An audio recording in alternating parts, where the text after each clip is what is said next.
Capítulo 12 del libro Dios quiere que estés sano por Andrew Womack. Después de que Jesús reprendió a sus discípulos, se acercó al muchacho endemoniado y lo sanó. Y reprendió Jesús al demonio, el cual salió del muchacho y éste quedó sano desde aquella hora. Mateo 17:18. Los discípulos inmediatamente llamaron a Jesús aparte y le preguntaron, ¿por qué nosotros no pudimos echarlo fuera? Mateo 17:19. Ese es el asunto que estamos tratando. Si es la voluntad de Dios sanar a la gente y Jesucristo sanó a este muchacho, ¿por qué los discípulos no pudieron sanarlo? Si creemos que es la voluntad de Dios que todos sanen, entonces, ¿cómo es que no siempre vemos que todos sanan? ¿Cuáles son las razones por las que algunos no sanan? Los discípulos que le hicieron a Jesucristo la pregunta, ¿por qué nosotros no pudimos echarlo fuera?, creían que la voluntad de Dios era sanar a la gente. Ellos sabían que tenían el poder para sacar a esos demonios, ya habían recibido poder y autoridad para sanar al enfermo y para echar fuera demonios.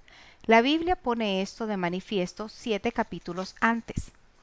Entonces, llamando a sus 12 discípulos, les dio autoridad sobre los espíritus inmundos para que los echasen fuera y para sanar toda enfermedad y toda dolencia. Sanad enfermos, limpiad leprosos, resucitad muertos, echad fuera demonios. Mateo 10, 1 y 8. Los relatos paralelos a este pasaje hacen constar que estos discípulos echaban fuera muchos demonios y ungían con aceite a muchos enfermos y los sanaban. Marcos 6:13. Y saliendo pasaban por todas las aldeas anunciando el Evangelio y sanando por todas partes. Lucas 9:6. Cuando regresaron los apóstoles de ministrarle a la gente, la narración no registra ni una pregunta.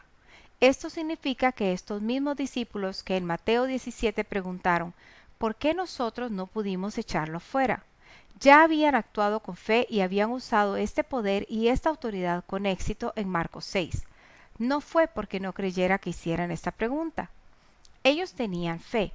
Ellos ya habían ejercitado ese poder y habían visto buenos resultados. Es por esto que estaban confundidos.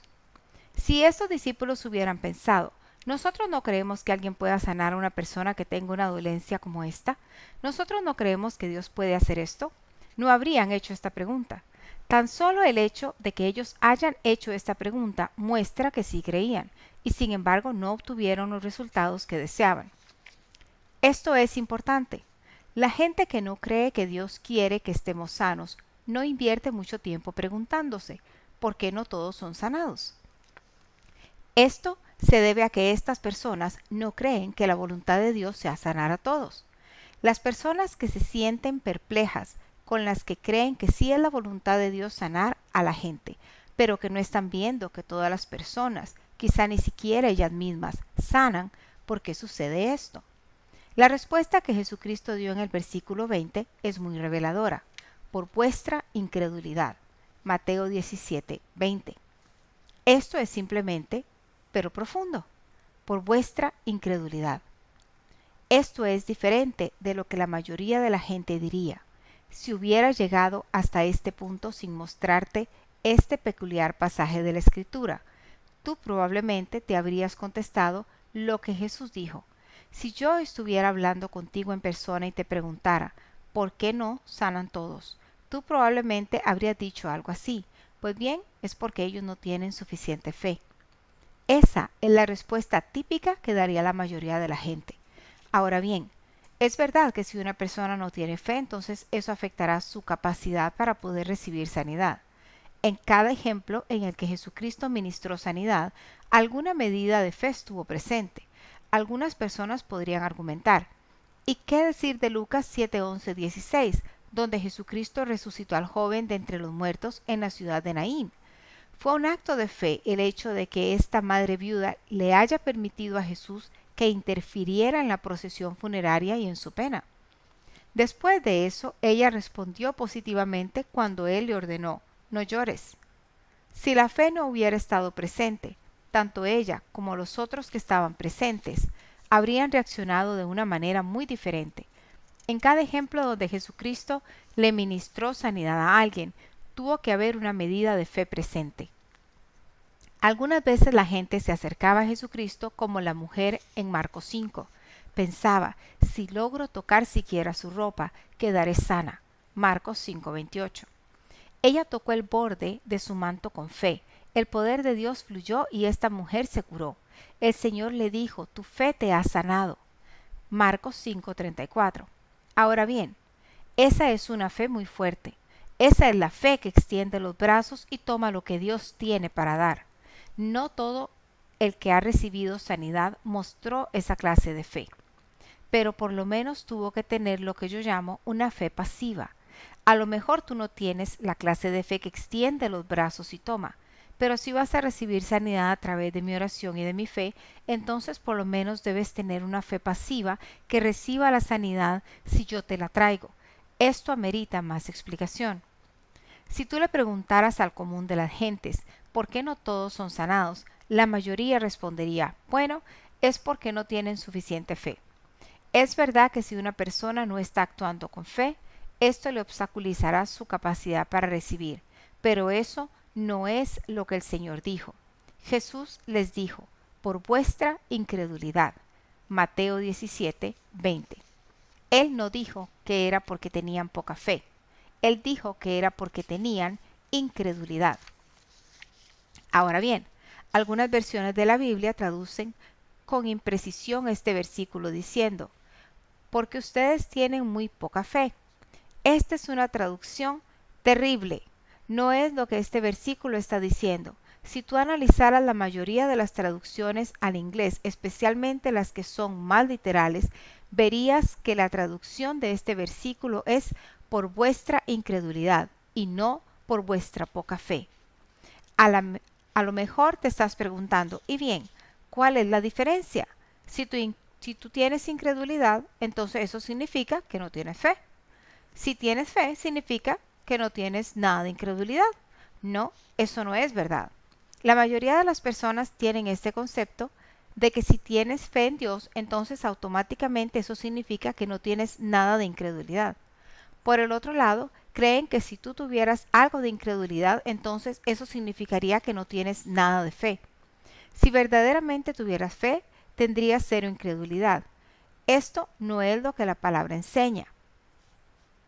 Porque de cierto os digo que cualquiera que dijere a este monte, quítate y échate en el mar, y no dudare en su corazón, sino que creyere que será hecho lo que diga, le será hecho. Marcos 11:23. Jesucristo dijo que tienes que hablarle a la montaña. Se entiende que debes hablar con fe y no dudar en tu corazón. Si tener fe verdaderamente significara que automáticamente tienes cero incredulidad, entonces ¿por qué Jesucristo incluyó esta parte que dice y no dudar en su corazón? La verdad es que tú puedes creer y dudar al mismo tiempo. Considera el pasaje paralelo en Marcos 9 de la historia de un padre y su hijo endemoniado. Y se lo trajeron, y cuando el espíritu vio a Jesús, sacudió con violencia al muchacho, quien cayendo en tierra se revolcaba, echando espumarajos. Jesús preguntó al padre, ¿cuánto tiempo hace que le sucede esto? Y él le dijo, desde niño. Y muchas veces le echa en el fuego y en el agua para matarle. Pero si puedes hacer algo, ten misericordia de nosotros y ayúdanos. Jesús le dijo, si puedes creer, al que cree, todo le es posible. Marcos 9, 20 al 23. En otras palabras, cuando el padre vio que su hijo presentaba un ataque, se sintió exasperado y frustrado. Finalmente él vio a Jesús y le dijo, si puedes hacer algo, ayúdanos. Este padre empezó a dudar y a desesperarse. Él estaba fijándose en la situación y estaba diciendo, Dios, ni siquiera sé si tú puedes lidiar con esto. Jesucristo, en vez de aceptar toda la responsabilidad por esta curación, se volvió hacia el Padre y declaró, si puedes creer, al que cree todo le es posible. Ahora, fíjate cómo respondió este padre. E inmediatamente el padre del muchacho clamó y dijo, creo, ayuda a mi incredulidad. Marcos 9:24. Jesucristo no dijo, vaya, esa es una afirmación tonta. Si tú verdaderamente crees, entonces no puedes tener incredulidad. Si tú tienes algo de incredulidad, entonces no estás creyendo realmente. El Señor no lo corrigió, ni lo reprendió, ni dijo algo como eso. Él se volvió hacia el muchacho y lo sanó. Esto muestra que tú puedes tener fe y no obstante tener incredulidad al mismo tiempo. Imagínate un grupo de caballos enganchados en un carro. Bajo circunstancias normales, los caballos ejercerían suficiente fuerza y serían capaces de mover este carro. Pero si tú engancharas el mismo número de caballos al otro lado del carro e hicieras que jalaran al mismo tiempo en dirección opuesta, el efecto neto en ese peso sería cero. Mientras que los dos grupos de caballos estén jalando este carro en direcciones opuestas, el carro no se moverá porque estarían neutralizando sus fuerzas. Un grupo de caballos está anulando al otro, se están contrapesando unos a otros. Esto es lo que Jesucristo estaba diciendo aquí en Mateo 17:20.